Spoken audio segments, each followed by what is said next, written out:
രാമായണ ശീലുകളാൽ മുഖരിതമായി ക്ഷേത്രങ്ങളും വീടുകളും. രാമായണ മാസാചരണത്തിന് ചവറ ശങ്കരമംഗലം കാമൻകുളങ്ങര മഹാദേവ ക്ഷേത്രത്തിലും തുടക്കമായി. കർക്കിടകം പിറന്നതോടെ ക്ഷേത്രങ്ങളും ഹൈന്ദവ ഗൃഹങ്ങളും രാമായണ ശീലുകളാൽ മുഖരിതമാണ്. എഴുത്തച്ഛന്റെ അധ്യാത്മ രാമായണമാണ് പാരായണം ചെയ്യുന്നത്. അത്രയല്ല യോഗീന്ദ്രന്മാരാം മുനിമാരെയും ഭക്ഷിക്കുന്നു, ധർമ്മപത്നികളെയും പിടിച്ചു കൊണ്ടുപോയാൽ ധർമ്മവും മറഞ്ഞിതു തിഞ്ഞു മര്യാദയും ഭക്തനാൽ ഒഴിഞ്ഞവനില്ല മറ്റാരാരുമേ മൃത്യു എന്നതും മുന്നേ കൽപ്പിതം ജഗൽപതി. ഭൂമിയെ നനയ്ക്കുന്ന കാലമാണ് കർക്കിടകം. തിരിമുറിയാതെ പെയ്യുന്ന മഴ ഭൂമിയെ തണുപ്പിക്കുമ്പോൾ ഉൾത്താപം കുറയ്ക്കാനും മനസ്സിനെ നല്ല ചിന്തകളിലേക്ക് നയിക്കാനുമാണ് രാമായണ വായന. രാമന്റെ ധർമ്മസങ്കടങ്ങളിലൂടെയും സീതയുടെ കഠിന ദുഃഖങ്ങളിലൂടെയും വായിക്കുന്നയാളും നടക്കുന്നു. ആരെല്ലാം എങ്ങനെയാവണമെന്നും എങ്ങനെ ആവരുതെന്നും നമ്മളെ രാമായണം പഠിപ്പിക്കുന്നുണ്ട്.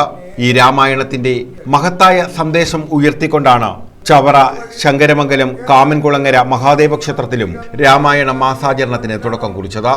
രാമായണം എന്തിനു വേണ്ടിയാണ്? അതായത് നമ്മുടെ പ്രദേശത്ത് ശാന്തിയും സമാധാനവും എല്ലാം നിലനിർത്തുന്നതിന് വേണ്ടിയാണ് ഓരോ ഭവനങ്ങളിലും രാമായണം വായിക്കുന്നത്. രാമായണത്തെ പ്രധാന ശ്ലോകം ഏതാ? രാമം ദശരഥം വിത്തി മാം വിത്തി ജനകാത്മജം അയോധ്യാം അടവിയും വിത്തി. ഇതാണ് രാമായണത്തെ പ്രധാന ശ്ലോകം. ഇത് ആരോട് പറയുന്നു? അതിനെക്കുറിച്ച് കൂടുതൽ വിശദീകരിക്കാൻ ചുരുക്കി പറയണമെന്നാണ് നിങ്ങൾ പറഞ്ഞിരിക്കുന്നത്. അതുകൊണ്ട് കൂടുതൽ ഞാൻ വിശദീകരിച്ച് പറയുന്നില്ല.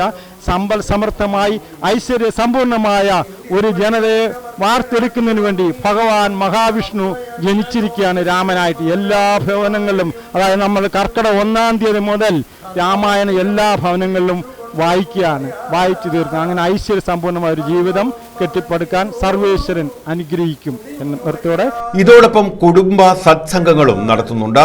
കാമൻകുളങ്ങര ശ്രീ മഹാദേവ ക്ഷേത്ര സംരക്ഷണ സമിതിയുടെ നേതൃത്വത്തിലാണ് രാമായണ മാസാചരണം. ഇവിടെ വൈകുന്നേരം എത്തിച്ചേരുന്ന ഭക്തജനങ്ങളും സംഘടനാ പ്രവർത്തകരും ചേർന്ന് പൂജകളും അർച്ചനകളും ഭജനയും ഒക്കെയായി ഏതാണ്ട് 2-2.5 മണിക്കൂർ നീണ്ടു നിൽക്കുന്ന കുടുംബ സത്സംഗമാണ് നടത്തിയത്. ഇവിടെ ആരംഭിച്ചിട്ടാണ് 30 വർഷങ്ങളായിട്ടുണ്ട്. ഇത്തവണയും മുൻകൊല്ലങ്ങളിലെ പോലെ തന്നെ നല്ല രീതിയിൽ ക്ഷേത്ര സംരക്ഷണത്തിൻ്റെ ആഭിമുഖ്യത്തിലുള്ള രാമായണ കുടുംബ സത്സംഗങ്ങളും അമ്പലത്തിലെ പാരായണവും ഒക്കെ വളരെ സജീവമായിട്ട് നടത്തുകയാണ്. അതിൻ്റെ സമാരംഭ ദിവസമാണിന്ന്. വൈകുന്നേരങ്ങളിൽ പ്രത്യേക പൂജകളും ഭജനയും ഉൾപ്പെടെ രാമായണ മാസാചരണത്തിന്റെ ഭാഗമായി ക്ഷേത്രത്തിൽ നടന്നുവരുന്നു. News bureau, Chavara.